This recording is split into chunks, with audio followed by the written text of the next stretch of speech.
Flood control in Clark County is a constant work in progress, and nowhere is that more clear than this project right behind me. This is the Desert Rose Golf Course today.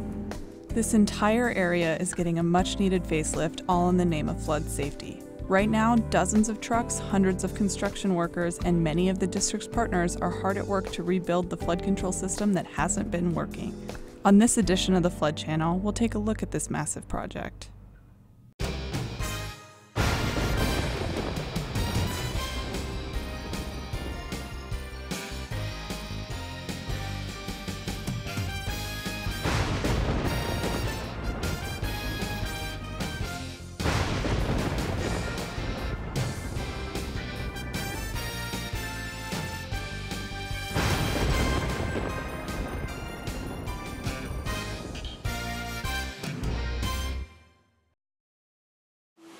It's hard to believe that this is the golf course, but this is what Desert Rose looked like in 2012 after a flash flood.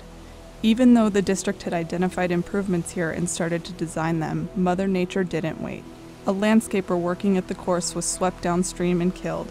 Numerous homes flooded and thousands of people were put in harm's way. The storm reminded us how badly this area needed flood control improvements. Construction began in November.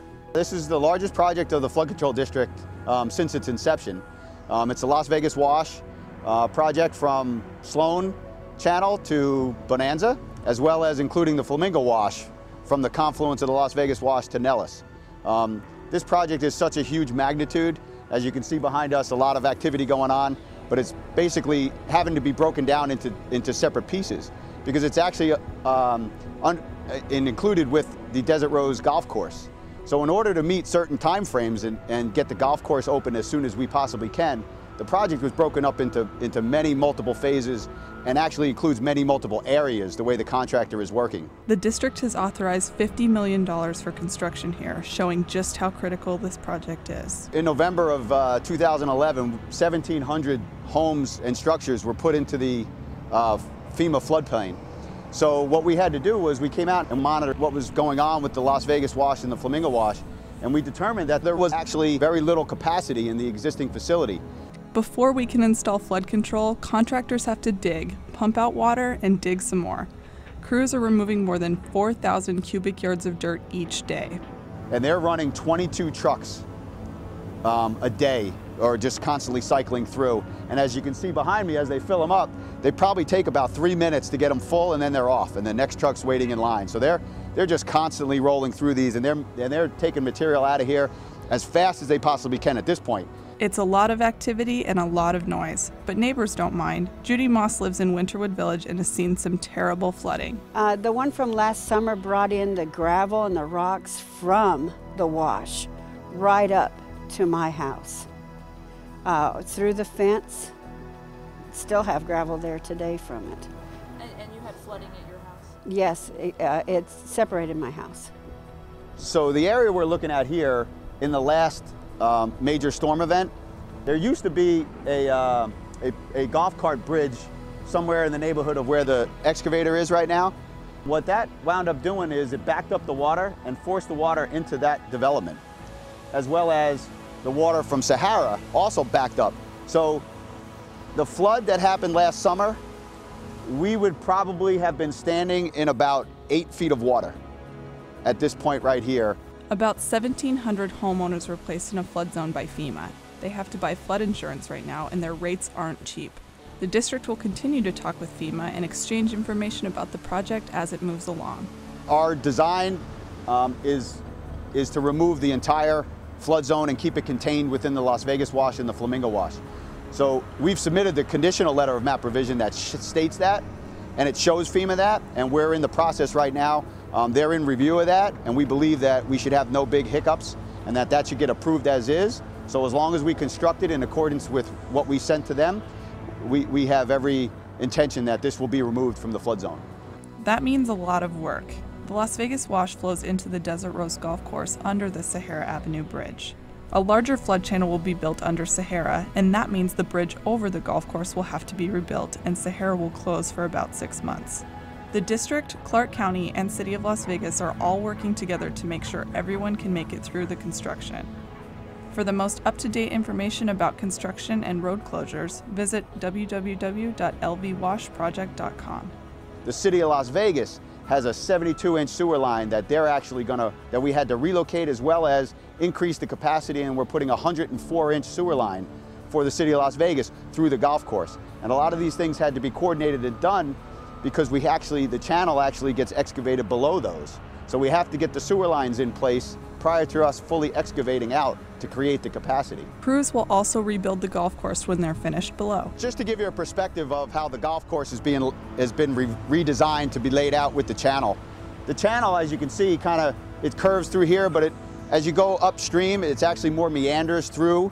And what that allowed the golf course designer to do was to pull the tee boxes and the greens further away from the neighboring developments and have them hit towards the center of the channel, where we have designated landing areas for them. The landing areas will be similar to what we see over here. We take the low flow and we put it in a pipe, and then we're going to have the fairways over top of them, but they still convey the channel capacity over top of those low flows. So those are specifically designed for landing areas for the golfers. They're hitting away from the homes and not necessarily towards the homes. So it should make it more safe for the golfer, as well as make it more safe for the residents along the golf course. When this project is finished, it will look like a golf course again, and the entire area will have more capacity for floodwater. And that floodwater will stay in the channel that's being built right now. The purpose of this project is really demonstrates the fact that this really is a flood conveyance facility first. You know, the floods we had last summer, as well as what we have to do to actually create the capacity for the 100-year flow, really shows that it is a flood control facility first and foremost. So once we were able to design that and we had the area around it, it really benefited the community to be able to come in here and actually enhance the golf course to it and make it a better experience for both. You know, once we were able to contain the floodwaters, everybody will have a much better experience on here, and it should be great for the entire community. As an engineer, as well as a public employee, it really makes me feel good to be able to do something that's really going to have a benefit to the community. I mean, and everything that we can do to help the contractor move as fast as he can has really been beneficial as a team of all of us to be able to keep this moving forward. I mean, it really feels good to be able to move as fast as we can, spend taxpayers' dollars wisely, and get them a huge benefit for this particular area. There is a lot of engineering going on here, so it's time again to ask a district engineer what kinds of channels we might see at the Desert Rose project. In a typical channel project, we look at several options for linings, and we try to keep it natural if possible. But sometimes we use a concrete low-flow channel and use reinforced or unreinforced vegetation for the overbank. If the flow is supercritical, we almost always have to use concrete. We don't want a hydraulic jump to occur in a natural or unlined section. So that area has to be something like soil cement or roller compacted concrete, possibly gabions, but usually we use concrete in those sections. If there are two channels that merge at a confluence, then sometimes the turbulence is so great we need to reinforce those areas in addition to the regular channel lining. What's this guy doing, making up his own words? A channel is like a man-made river that takes the water from one side of a city to the other. Some of the rivers are made naturally, or they're made by concrete. The concrete ones allow the water to move much faster. Some of the channels get grass on them. Sometimes with the natural rivers, it makes the water come down all rough, but once it hits the concrete, it flows really smooth. When the golf course shut down for construction, homeowners started to see some masked marauders in their neighborhood. Luckily, the only thing they stole was a little bit of garbage, but still, the fur's been flying out here in Winterwood Village. I've dealt with the raccoons, but I've dealt with coyotes more because they seem to be fascinated with laying right behind my mobile. I turned around to see a raccoon walking up the ramp towards us like it was a friendly animal. And it scared me. I screamed. It sat. It didn't run away. I thought it would run, but it didn't. It just sat down and we kind of brushed inside because we were nervous. It was coming up towards us. It frightened me because I have small children, and like I said, one of my children is disabled. She's handicapped. She can't walk. So if she were to have been out there, or if the other children were playing and I wasn't right there, there was a possibility it could have walked right up on her. Residents armed themselves with video cameras and went out to get proof. They were scared because they had never seen these creatures near their homes. I've been recording these raccoons most of the time by myself. I had one raccoon video that was a homeowner filmed it, and the most recent one my husband filmed. But I'm filming them. Anytime the raccoons are coming that I'm home. That means it could be filmed 2 in the morning. I've tripped over things, injured myself filming them because you have to film it late at night, dark. You don't know where the raccoons are. They can be up a tree, they can be in the trash, they can be in the bed of a truck, and they don't come with just one. So if you see one, there's usually more. Luckily, no one was hurt. The raccoons were trapped and turned over to animal and wildlife authorities. No one's really sure how they got onto the golf course in the first place. The good news with all this construction is any remaining critters have gone elsewhere. There was a time when I opened our back door to bring our garbage out to the trash, and there was one sitting right there on my porch, and I shut the door and went back inside, called my husband, said, I can't do this anymore. Trash is on you. Springtime, when thoughts turn to cleaning? Hey, it's great you want to clean out your garage. Just be careful where you dispose of things like old paint, batteries, pesticides, weed killer, and other potentially dangerous chemicals. Many things can be left out on recycling day. However, dangerous pollutants must go to a recycling center for proper disposal. Never dump into a storm drain. It may end up polluting Lake Mead, our primary source of drinking water. Learn more at lvstormwater.com. Brought to you by the Clark County Regional Flood Control District. Jess, time for dinner, sweetie. Oh. Oh, what's up? Whoa. Oh, no. Yeah. Stormwater and anything you spill into the street goes untreated into Lake Mead. Whoa! Where am I now? Hey, Mom, my boat! Ew! Help protect the environment. Brought to you by the Stormwater Quality Management Committee. It's hard to imagine when you see all of the work happening out here and the long list of projects the district has completed, but none of this would have been possible without one amazing woman. MJ Harvey recently retired as the chairwoman of the district's Citizen Advisory Committee after decades of volunteering her time for the safety of the community. Well, she set the standard for public involvement, for citizen participation. Her legacy is that the flood control, those that follow it and certainly research the history will always see MJ's name involved. Those that look closely enough will see her fingerprints on a lot of the wonderful things that the district's created over the last 30 years. MJ got involved because flooding impacted her directly. She literally was a victim of the flooding. She and her neighbors in a very, very difficult part of town. Tremendous damage to property, and she literally became the citizen advocate that something needed to be done. And working closely with Commissioner Bruce Woodbury, MJ started the initiative. She was critically important to getting not only the public awareness up, but the media involved and the state legislature, and that led to the creation of the Flood Control District. And those she touched came to a recent board meeting to honor her. MJ has one overriding characteristic. She cannot stop caring about her neighbors, her town, the entire community, and wanting to do something about it to improve the lives of all of us. She didn't come onto it the way some people, as you know, want to get appointed to some committees because they're going to build a resume, and this is definitely not a stepping stone to higher office.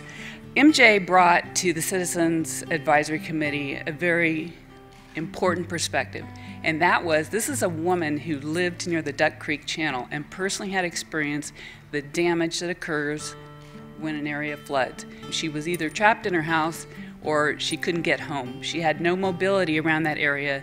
She gave the committee a real human element and was a constant reminder that the whole purpose of the Flood Control District was there to protect and serve its residents. MJ, you will be sorely missed by the district, I know, and all of this community. And I don't think we can just say thank you enough for your very long years of service. So we wish you good luck in the future, and thank you again for all you did for the district, the community, and for me personally, MJ. Thank you. You know, for a very little lady, very small lady, she has very big shoes to fill. And we're trying to figure out a way to fill those. MJ didn't just chair meetings. She planned everything and even packed lunches for tours of the district facilities. She was just a natural fit. I don't know why I got involved. Well, I know why I got involved. I'm not sure why it was I stayed with this whole thing. I'm not an engineer. I'm a citizen. But it did capture my sense of loyalty, duty, in addition to which the people that were involved from the very beginning in flood control, in my opinion, were absolutely tops. MJ Harvey has touched so many people who will never know just how much she's done. It'll be a turning of the page. It'll be a tremendous chapter in the district's history. But it's not so much a goodbye. It's a thank you for her service to the citizens of Clark County and the flood control district. But MJ is not going to go away. MJ will find another cause, and I'm sure she has some. She's going to be active. As long as she's walking and talking, she will be just a special contributing member in our community. I'm Agent Smith. And I'm Agent Jones. We're busting people who pollute Clark County. Uh-oh. Sir, your dog left a little gift for us. He did? Sir, pet waste can wash off lawns down storm drains untreated into Lake Mead. Oh. Sir, when Fido leaves a gift, do your duty. Scoop it and toss it. Oh, okay. Do something positive. Don't trash Clark County. It's our home, too. Ah, a beautiful green lawn. You crave it, you want it, so you fertilize and you water and you fertilize and you water and you fertilize and you water and you fertilize and you water and you fertilize and you water and you fertilize and you water. But did you ever stop to think all those chemicals and all that water can run off your lawn, down the storm drain, and straight into Lake Mead, our primary source for drinking water? Water smart and follow guidelines for fertilizing your lawn. You'll protect our environment and it can save you money. This message has been brought to you by the Stormwater Quality Management Committee, a program of the Regional Flood Control District. This may be the biggest project the district is working on, but it's far from the only one. There's 2 projects slated in the Northwest to help reduce the street flooding we saw last summer on Grand Teton Drive.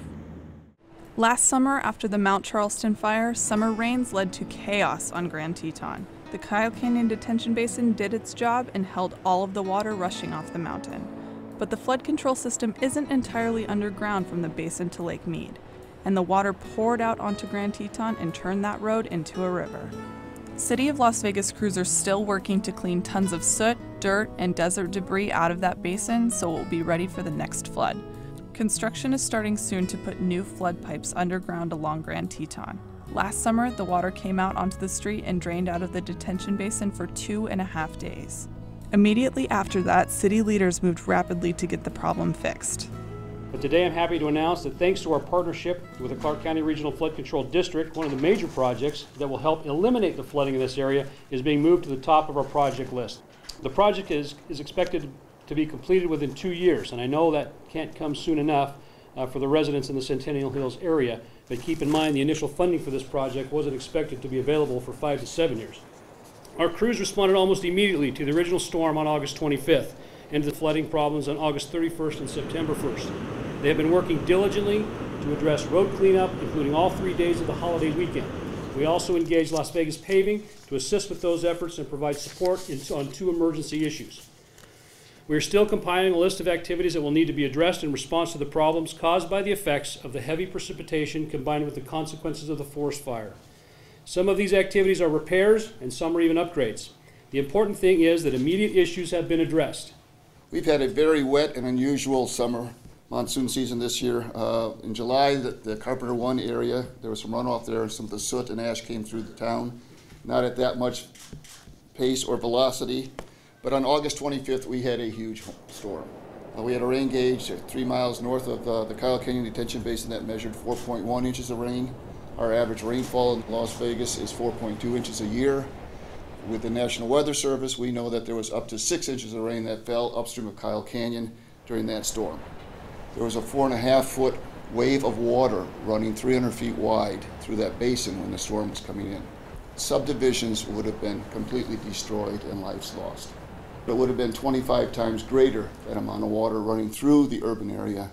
And I think today we'd be talking about a presidential disaster declaration and looking at how we're going to rebuild a big part of this community. The water is coming in at a rate of about 10,000 cubic feet per second. The detention basin is designed so it releases the water at a much slower rate, 300 feet per second. So you can see the difference of the water coming into the basin, 10,000 feet per second, coming down at 300 cubic feet per second. And so that's why it took so long to drain out the basin. It took 2.5 days to empty out this basin because there's so much water in there. We all know that the flash floods that basically received here are part of a normal occurrence, but what we're seeing is somewhat unprecedented between not only the effects somewhat coming from the fire areas, but also just the amount of moisture. You know, nature is accustomed to reclaiming area after fire. As a matter of fact, if you've been up Highway 157, you've seen the green up already occurring in the Harris Springs area. So one of the benefits of the moisture has been that green up. On the flip side, it will take probably about 5 to 7 years is the anticipation for that ground vegetation to reestablish sufficiently to start modifying and mitigating a lot more of that erosive impact. If we get another heavy rain, we could have a repeat of what has already taken place last week and hopefully nothing more. We are all working together to complete the system and make it safer for our community. And I want to thank everyone and our crews, especially in the field, for their hard work. A $9.5 million project is starting from Mountain Spa to Durango, and the district just approved funding for a $7 million project from Wallapai to TP. We can't build out the entire flood control system at once, but with each project we're making progress. And about a year from now, residents of the Northwest will be better protected from the floodwater we saw last summer on Grand Teton Drive. That's going to do it for this edition of the Flood Channel. Log on to our website, www.regionalflood.org, to find information on all the projects that we're working on. And you can find us on Facebook or follow us on Twitter. And make sure to download our app, FloodSpot, on iPhone and Android so you're ready the next time we see a flash flood.